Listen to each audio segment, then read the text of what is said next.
Hello friends, आकांक्षा hair आ गई हूँ आप सभी के बीच एक बार फिर से 70वीं बीपीएससी की कुछ बातें लेकर। दोस्तों, दो चार चीज़ें हैं जो मैं आपके साथ शेयर करना चाहती हूँ।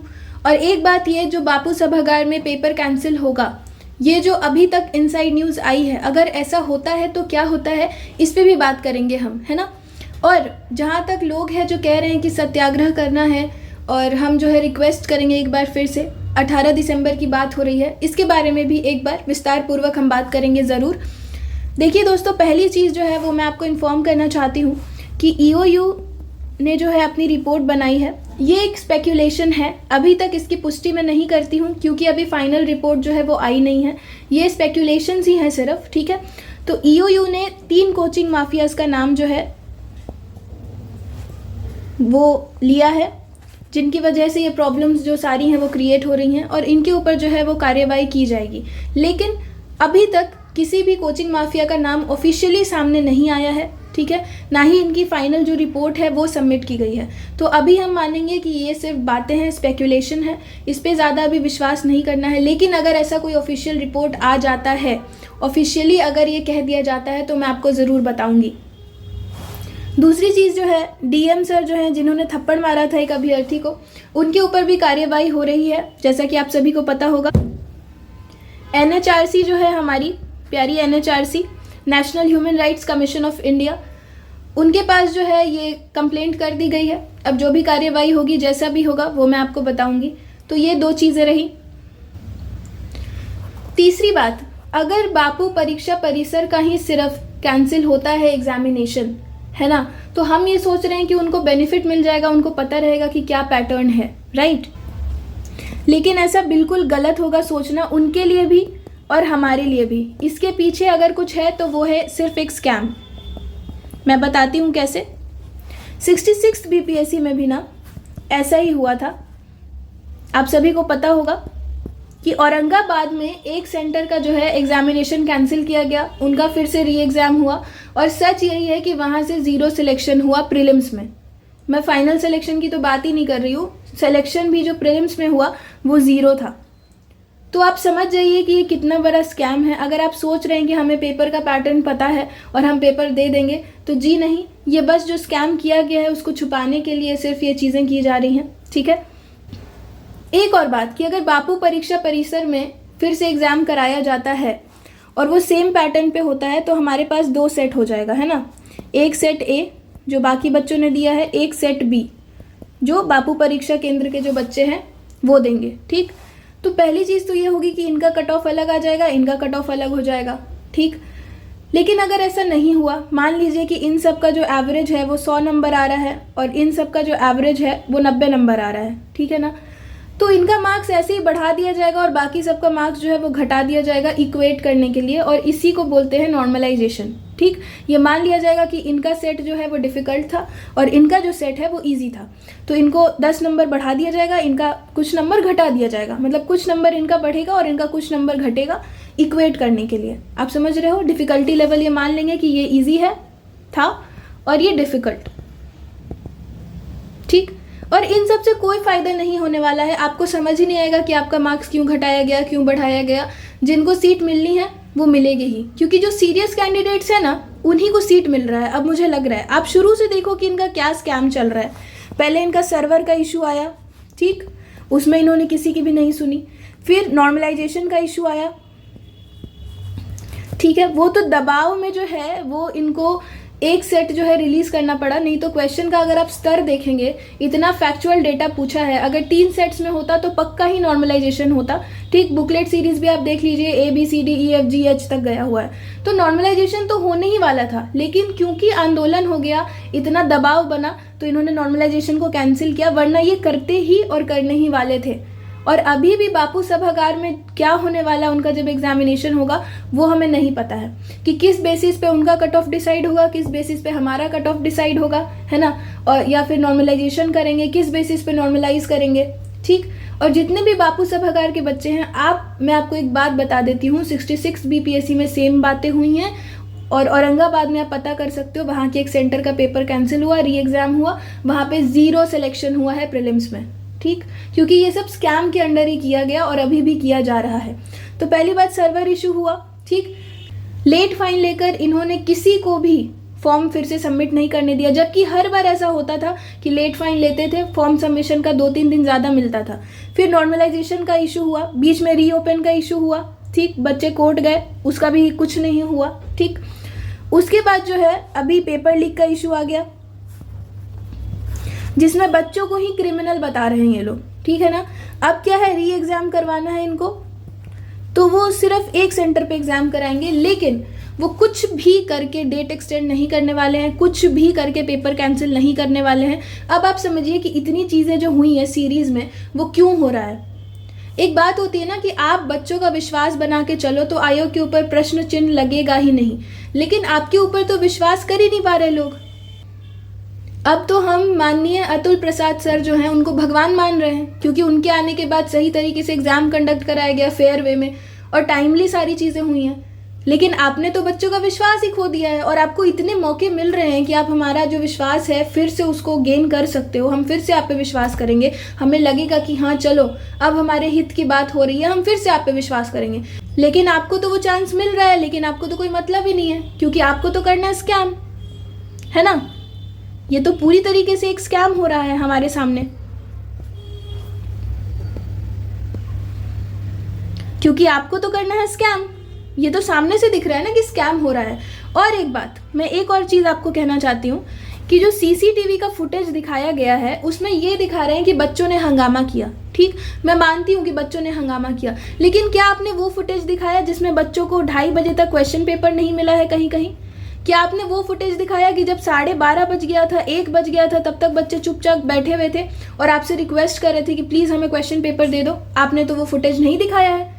और अगर 2:30 बज जाता है, 1 बज जाता है, 1:30 बज जाता है, आप बच्चों को ना क्वेश्चन पेपर दे रहे हो, ना आप आंसरेबल हो, ना कोई आंसर दे रहे हो, ना जो है उनका एडमिट कार्ड आप ले रहे हो, ना स्कैन कर रहे हो, ना कोई चीज़ कर रहे हो, वो देख रहे हो, वो आप बैठे हुए हैं, आप समझ रहे हो उनके ऊपर कितना मेंटल प्रेशर होगा।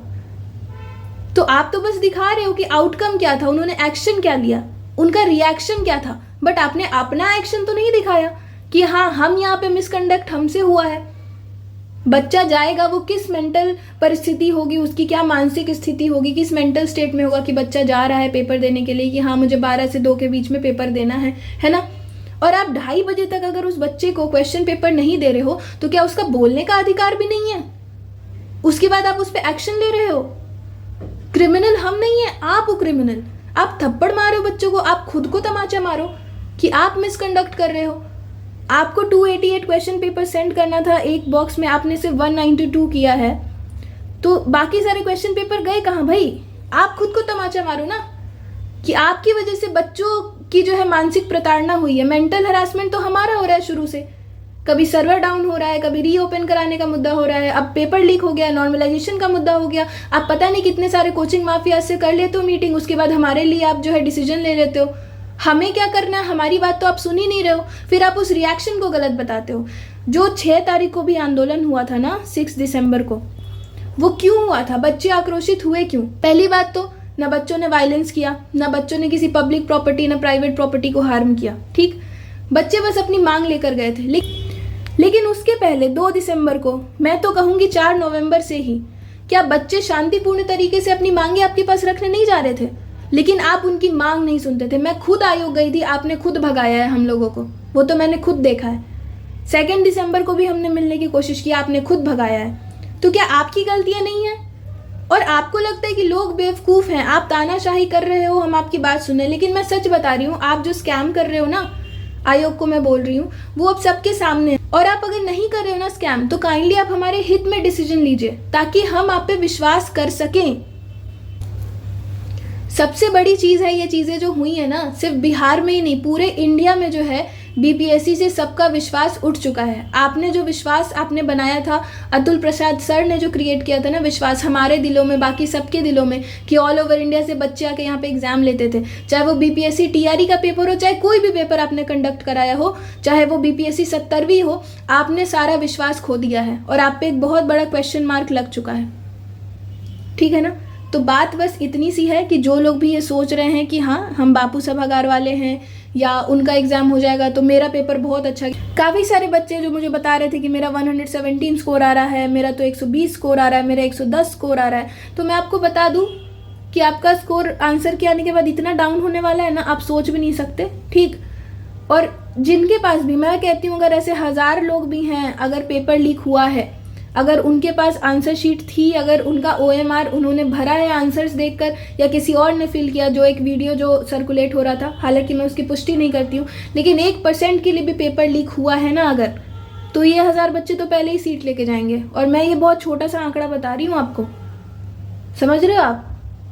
तो अगर आपको एग्जाम, अगर आपकी तैयारी है, आप अगर 117, 120, 110 अभी स्कोर कर रहे हो ना, तो कुछ दिनों बाद पेपर होगा, आप तब भी कर लोगे।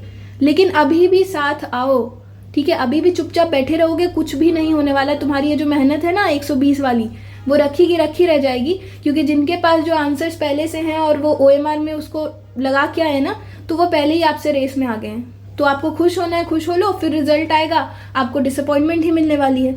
मैं रीओपन के टाइम से बोल रही थी, 4 नवंबर के बाद से बोल रही हूँ कि आज 80,000 बच्चों के साथ गलत हुआ है। आपको लग रहा है कि नहीं, मैं तो नहीं, मेरा फॉर्म फेल हो गया, मैं तो बड़ा सीरियस, मैं बड़ी सीरियस हूँ। लेकिन जब आप पे बात आएगी ना, तो आपको समझ में आ जाएगा।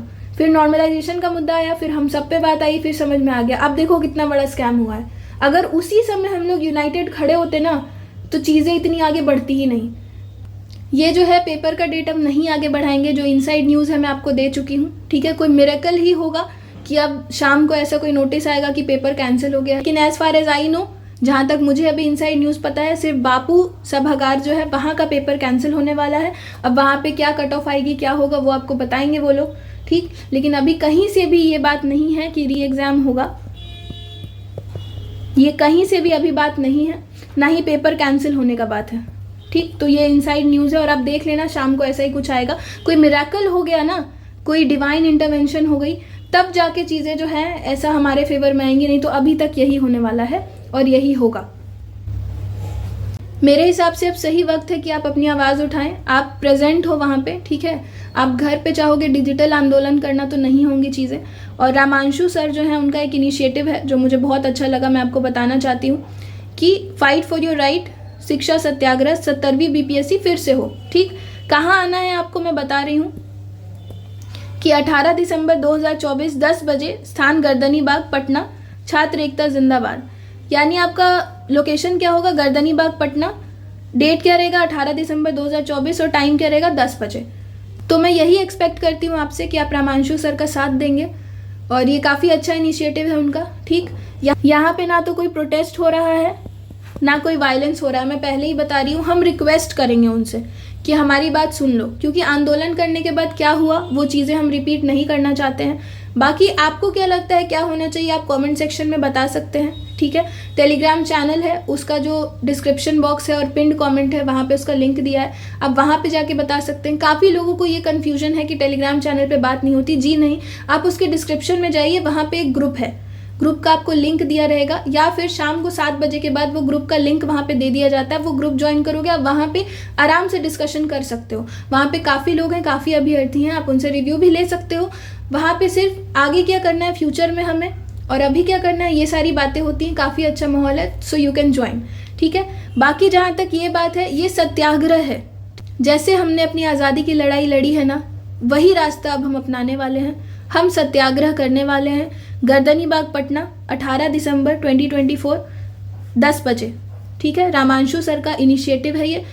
बहुत ही साइलेंट तरीके से हम अपनी रिक्वेस्ट रखने वाले हैं। प्लीज़ आप लोग आ जाइएगा। आपके बिहाफ पे कोई लड़ाई नहीं लड़ेगा। अगर आपको अभी न्याय चाहिए तो आपको आना पड़ेगा, इतना ही मैं बोलूँगी। बाकी हम सभी धोखा खा चुके हैं, लेकिन फिर भी रामांशु सर का ये इनिशिएटिव मुझे बहुत अच्छा लगा। तो मैं कहूँगी कि प्लीज़, अगर उन्होंने एक डेट को फाइनलाइज किया है, और बाकी जितने बच्चे if they are seeking help, जो सच में करना चाहते हैं सत्याग्रह, आप उनका साथ दीजिए, क्योंकि अभी भी अगर हम में यूनिटी नहीं रही तो कुछ भी नहीं होने वाला है, ठीक है? तो बस आज की इतनी ही अपडेट्स है। जो कुछ भी रहेगा शाम तक नोटिस आएगा, आपको भी पता चल जाएगा। बाकी जो भी अपडेट रहेगा मैं आपको दे दूंगी, है ना? इसी के साथ मैं अपनी वाणी को विराम देती हूँ। अगर आपको मेरा कंटेंट रिलेटेबल लगता है, आपको लगता है कि हम लोग लाइक माइंडेड हैं और ये हमारा छोटा सा परिवार है और हम आगे भी हमेशा साथ रहेंगे, तो कृपया इस चैनल को सब्सक्राइब करें। टेलीग्राम चैनल का जो लिंक है वो डिस्क्रिप्शन बॉक्स और पिन कमेंट में दिया हुआ है, कृपया उसको ज्वाइन करें। अपना खूब सारा ख्याल रखें। मिलते हैं नेक्स्ट वीडियो में एक नई अपडेट के साथ। और अगर आपको न्याय चाहिए तो आपको फिजिकली अब प्रेजेंट होना पड़ेगा, घर पे बैठकर हाथ पे हाथ रख के कुछ नहीं होने वाला, कोई आपकी हेल्प नहीं कर सकता, क्योंकि आयोग अभी इस मूड में है ही नहीं कि वो पेपर लीक का मुद्दा मान ले कि हाँ पेपर लीक हुआ था। आयोग इस मूड में है ही नहीं कि वो एग्ज़ाम को कैंसिल करे। आयोग इस मूड में है ही नहीं कि वो री एग्ज़ाम ले ले। ठीक है, तो अगर आपको अपनी बातों को मनवाना है तो कृपया किसी रंगा सियार या किसी और के चक्कर में ना पड़े। उन्होंने पहले भी हमारा काम बर्बाद किया, आपको पता है, उनकी वजह से ही सारी प्रॉब्लम क्रिएट हुई है। तो कृपया उनके चक्करों में ना पड़े।